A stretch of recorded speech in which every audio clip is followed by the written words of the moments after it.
കഴിഞ്ഞ പഞ്ചായത്തിൽ ഞാൻ മെമ്പറായിരുന്നപ്പോൾ 4 കക്കൂസ്, 3 കുളിമുറി, 2 മറപ്പുര ഇവയെല്ലാം പണിതിട്ടുണ്ട്. ഞാൻ വിചാരിച്ചത് കൊണ്ട് മാത്രം എൻ്റെ ഭരണത്തിന് കീഴിൽ കഴിഞ്ഞ 5 വർഷം 33 പേർക്ക് ഉച്ചയൂണ് കൊടുത്തിട്ടുണ്ട്. കുറുക്കൻമുലയിൽ നിന്ന് കോഴിവിള വരെയുള്ള റോഡ് ടാർ ചെയ്തിട്ടുണ്ട്. 4 കലുങ്ക് പെയിൻറ്റ് ചെയ്തിട്ടുണ്ട്. 10 സ്കൂളിൽ യൂണിഫോം കൊടുത്തിട്ടുണ്ട്. ആശുപത്രിയിൽ ഉച്ചയൂണിന് രോഗികളിരിക്കുന്ന തറ പെയിൻറ്റ് ചെയ്തിട്ടുണ്ട്. ഇങ്ങനെ പോകും തെരഞ്ഞെടുപ്പ് വരുമ്പോൾ ചില തരംതാണ രാഷ്ട്രീയക്കാരുടെ അവകാശവാദങ്ങൾ. MLA-യോ പഞ്ചായത്ത് മെമ്പറോ ആയ രാഷ്ട്രീയക്കാരനോട് ചോദിച്ചാൽ ഞാൻ പറഞ്ഞതല്ല, അത് നാട്ടുകാർ പറഞ്ഞതല്ലേ, എനിക്കതിൽ ഉത്തരവാദിത്വവും ഇല്ല എന്ന് പറഞ്ഞ് നല്ല വെള്ളച്ചമയും. ഇതാണ് നമ്മുടെ നാട്ടിലൊക്കെ കണ്ടുകൊണ്ടിരിക്കുന്നതും കേട്ടുകൊണ്ടിരിക്കുന്നതും. ഇത് പറയാൻ കാര്യം, സോഷ്യൽ മീഡിയയിൽ ഒരു വൈദികൻ്റെ ഭരണപരിഷ്കാരം തങ്കലിപിയിൽ കുത്തിവെച്ചൊരു ഫലകം കണ്ടപ്പോൾ തോന്നി, ട്രാൻസ്ഫറിൻ്റെ കാലമായപ്പോൾ നമ്മുടെ വൈദികരും തുടങ്ങിയോ ഇത്തരം ചില കലാപരിപാടികളെന്ന്. പല വൈദികരും ഇതുപോലെ സ്വയമായി പറയാൻ പറ്റാത്തത് കൊണ്ട് ചില ഏറാമൂളികളായ യുവാക്കളെയും കമ്മിറ്റിയിലെ ചില പ്രമുഖന്മാരെയും വെച്ച് പണിക്ക് ഇറങ്ങിയിട്ടുണ്ട്. കാണ്ടാമൃഗത്തിനെ തൊലിക്കെട്ടി എന്നൊക്കെ പറഞ്ഞു കേട്ടിട്ടേ ഉള്ളൂ.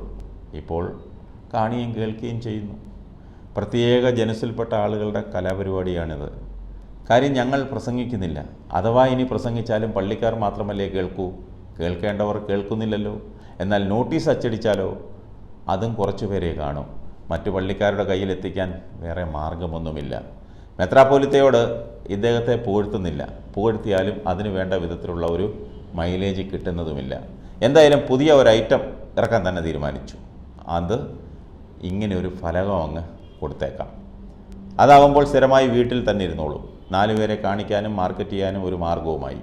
അങ്ങനെ അച്ഛൻ താമസിച്ച പാഴ്സനേജിൽ ഇൻവെർട്ടർ വെച്ചതും പാഴ്സനേജിൽ വാട്ടർ പ്യൂരിഫയർ വെച്ചതും TV, ഫ്രിഡ്ജ്, വാഷിംഗ് മെഷീൻ തുടങ്ങി എല്ലാ ഓട്ടോമാറ്റിക് സാധനങ്ങളും പാഴ്സനേജ് പുതുക്കി പണിതതും അടക്കം വിശാലമായ ലിസ്റ്റ് തന്നെ നിരത്തി. വായിക്കുന്ന വിവരമുള്ളവന് അച്ഛൻ രാജകീയമായി പാഴ്സനേജിൽ താമസിക്കുവാനുള്ള സൗകര്യങ്ങൾ അതിവിദഗ്ധമായി ഒപ്പിച്ചെടുത്തു എന്നുള്ള കാര്യം മനസ്സിലാകും. സൗണ്ട് സിസ്റ്റം കൊണ്ട് കാട്ടിക്കൂട്ടിയ തമാശകൾ 3-4 ഐറ്റത്തിലായി വിവരിച്ചിട്ടുണ്ട്. നമ്മുടെ അച്ഛന്മാർക്ക് പണിയാനൊന്നും കിട്ടിയില്ലെങ്കിൽ തൻ്റെ ശബ്ദ സൗകര്യം അത്ര പോരാന്ന് തോന്നിയാൽ സ്ഥിരം കാണിക്കുന്ന ഒരു നമ്പറാണ് പുതിയ ബോക്സും ആംപ്ലിഫയറും ഒക്കെ വാങ്ങിക്കൂട്ടുക എന്നത്. പള്ളിക്കാരെ കൊണ്ടത് വാങ്ങിപ്പിച്ചിരിക്കും. എന്തായാലും പെയിൻറ്റിങ്, ഇൻ്റർലോക്കും അടക്കമുള്ള പള്ളിയിലെ എല്ലാ കലാപരിപാടികളും തീർത്ത സ്ഥിതിക്ക് ഇത് വായിച്ചു നോക്കിയ മറ്റു വൈദികർക്ക് അഗാധമായ കുണ്ഠിതമുണ്ടായെന്നാണ് ഒരു കരക്കമ്പിയുള്ളത്. ഇനി അങ്ങോട്ട് പോയാൽ ഒന്നും ചെയ്യാനും പിരിക്കാനും ഇല്ലാത്ത സ്ഥിതിയാണല്ലോ ദൈവമേ എന്നാണ് തലയിൽ കൈയും വെച്ചൊരു വൈദികൻ പറഞ്ഞത്. കാര്യമായി എന്തെങ്കിലും തടയണ്ടേ? അങ്ങനെ തടയേണ്ട വകകളെല്ലാം ഈ വൈദികൻ ചെയ്തു തീർത്തു. ആടുകളെ മേയ്ക്കാൻ ഏൽപ്പിച്ച ഇടയൻ ആടുകളെ മേയിച്ചോ ഇല്ലയോ എന്ന് ഈ ഫലകത്തിൽ പറയുന്നില്ല. യുവജന പ്രസ്ഥാനത്തിലെ യുവാക്കളെ നയിച്ചോ അതോ വഹിച്ചോ വേണ്ട വളർച്ച വരുത്തിയോ എന്ന കാര്യത്തിലും ഫലകം നിശബ്ദത പാലിക്കുന്നു. ഒരു പാവപ്പെട്ടവൻ്റെയെങ്കിലും കണ്ണുനീരൊപ്പിയോ എന്ന് എങ്ങും കാണുന്നില്ല. ഒരു രോഗിയുടെയെങ്കിലും ചികിത്സയോ ഒരു പാവപ്പെട്ടവൻ്റെയെങ്കിലും വീടോ നന്നാക്കി കൊടുക്കാനെങ്കിലും ശ്രമിച്ചോ എന്തോ അറിയില്ല. എന്തായാലും അതൊന്നും ഫലകം മിണ്ടുന്നില്ല. വനിതാ സമാജവും പ്രാർത്ഥനായോഗവും പ്രവർത്തിക്കുന്നുണ്ടോ? സൺഡേ സ്കൂൾ എന്നൊരു പ്രസ്ഥാനം അവിടെ ഉണ്ടോ?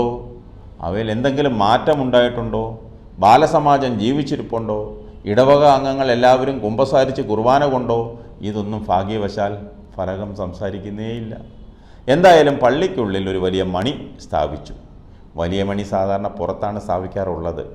ഈ വലിയ മണിയൊക്കെ എന്തിനാണോ പള്ളിക്കുള്ളിൽ സ്ഥാപിച്ചതെന്ന് മാത്രം ചോദിക്കരുത്. ചെറിയ മണിയാണെങ്കിൽ അത് ഒരു ചെറിയ പണിയായി പോകുമോ ആവോ. എന്തായാലും പണ്ട് ജഗതി ഒരു സിനിമയിൽ അനൗൺസ് ചെയ്തതുപോലെ വലിയ വെടി ഒന്ന്, ചെറിയ വെടി ഒന്ന്, അങ്ങനെ ബുദ്ധിപൂർവ്വം നൻപന്മാരെ കൊണ്ട് ഫലകമിറക്കി.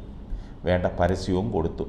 ഇനി പള്ളിക്ക് മുമ്പിൽ ഒരു ബോർഡ് വയ്ക്കാം, വിൽക്കാനുണ്ട് സ്വപ്നങ്ങൾ. ഏതായാലും ഒരു കാര്യം പറയാതെ വയ്യ, നൻപന്മാർ ഇതൊക്കെ പറഞ്ഞ് പരസ്യം കൊടുത്തപ്പോൾ താൻ ഇരുന്ന കാലത്ത് പാഴ്സനേജിലും മറ്റും നടന്ന ചില കലാപരിപാടികളെല്ലാവരും മറന്നു. വേണ്ടപ്പെട്ടവരെന്ന് പറയപ്പെടുന്ന പാഴ്സനേജിലെ ചില സന്ദർശകരെയും പലരും മറന്നു.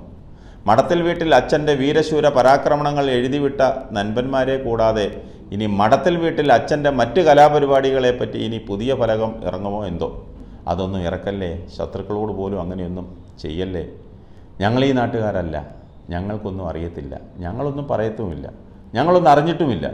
എന്തായാലും പ്രകടന പത്രിക നന്നായി, വരും കാലങ്ങളിൽ ഇതിലും നന്നായി പണികൾ നിങ്ങളുടെ പള്ളിയിലും ചെയ്തു തരുമെന്നുള്ള ഒരു പരസ്യം കൂടിയായിരിക്കും ഇത്. പ്രിയപ്പെട്ട അച്ഛ, ഇതാണ് അന്യൻ്റെ വിയർപ്പ് കൊണ്ട് അപ്പം ഭക്ഷിക്കുക എന്നൊക്കെ പറയുന്നത്. പള്ളിയിലെ പാവപ്പെട്ടവൻ്റെ വിയർപ്പും രക്തവും ഊറ്റിയെടുത്ത് മണ്ണിൽ കുഴിച്ചിട്ടതിൻ്റെ പരസ്യ പ്രസ്താവന കൊള്ളാം, നമിച്ചു.